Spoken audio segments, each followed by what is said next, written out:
Most of the Cocoa APIs we use to build applications are driven by Objective-C.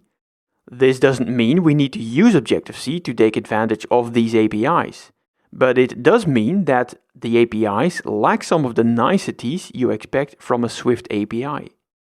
Take the URLSession API as an example. Sending a request to a remote API is straightforward using the URLSession API.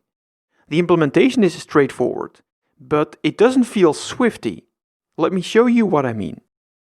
Fire up Xcode and create a playground by choosing the blank template from the iOS Playground section.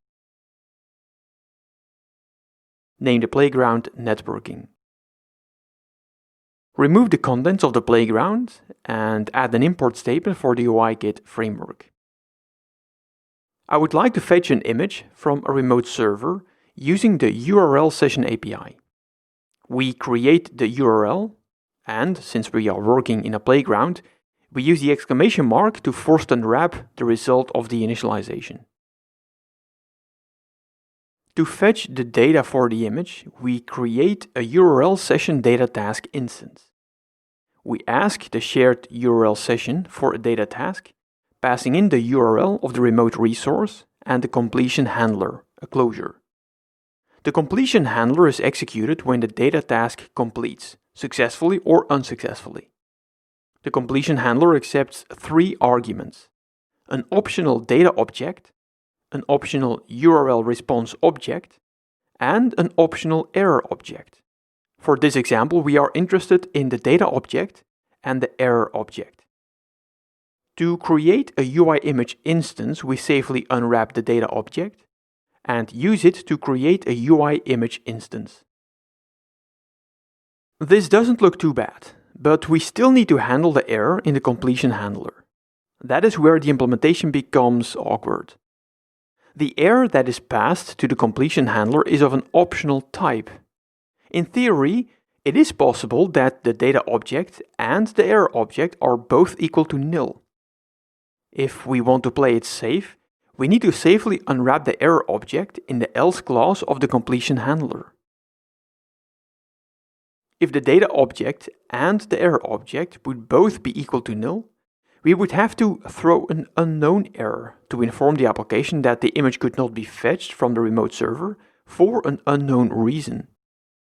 According to the documentation, this should never happen. The documentation states that the error object is equal to nil if the request is successful. If the request is unsuccessful, the data object is equal to nil and the error object is not equal to nil. With the documentation in mind, we can update the implementation of the completion handler by using an else-if clause to safely unwrap the error object. This may look fine, but we still have a problem. We introduced a code smell.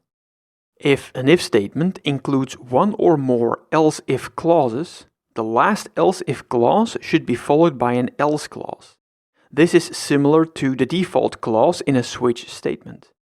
You want to program defensively by making sure you catch any scenarios you didn't catch in the if or else-if clauses. And that takes us back to square one. Soon after the introduction of the Swift programming language, developers came up with a solution for this pesky problem. I also introduced a solution in building a weather application from scratch. Let's take a look at the implementation of the rootViewModel class. In the fetchWeatherData4 method, the rootViewModel uses a URLSession data task instance to fetch weather data from the Dark Sky API. In the completion handler, we safely unwrap the error object and the data object. If both are equal to nil, the else clause is executed.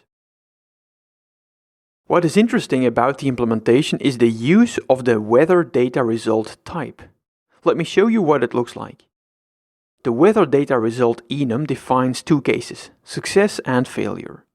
The success case defines an associated value of type weather data.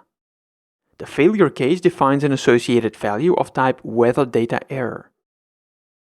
This is the solution we have been looking for, and it is a solution that isn't available in Objective-C. The weather data result enum clearly communicates the outcome of the weather data request. It is successful or unsuccessful. If it is successful, then it has an associated value of type weather data. If it is unsuccessful, then it has an associated value of type weather data error. There is no third scenario. I created building a weather application from scratch before the introduction of Swift 5. That is why the root view model class defines the weather data result type.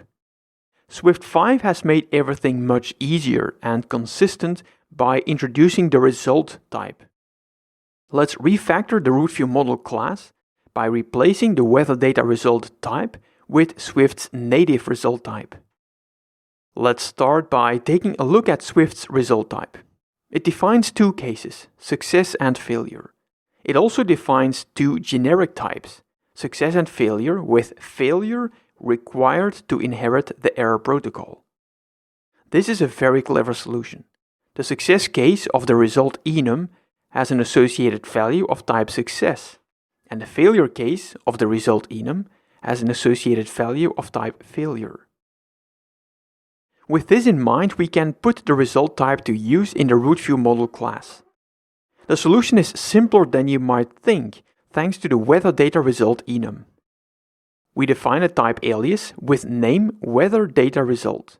The type of the type alias is result weather data error. The only other change we need to make is remove the weather data result enum. That's it. We have successfully replaced the weather data result enum with Swift's result type. By using a type alias, we don't have to replace every occurrence of weather data result with result weather data error. Using a type alias is optional, but it improves the readability. The addition of Swift's native result enum is most welcome because it eliminates the need to define a custom result enum. What makes this solution powerful is the combination of enums, generics, and associated values. This combination isn't available in Objective-C, and that is why some Objective-C APIs don't feel as elegant as native Swift APIs.